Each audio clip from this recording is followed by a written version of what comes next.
teacher. And it's time to... Okay, anak, let us review your general listening.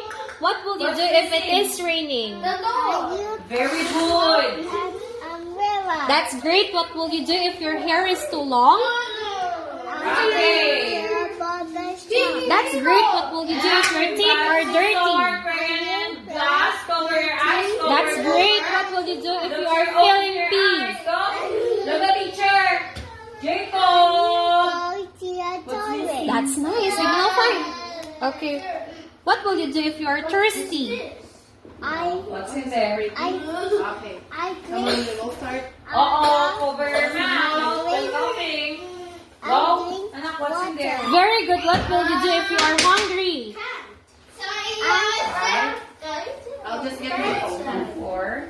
I will eat. Very good working. And we are all done. Very good reviewing.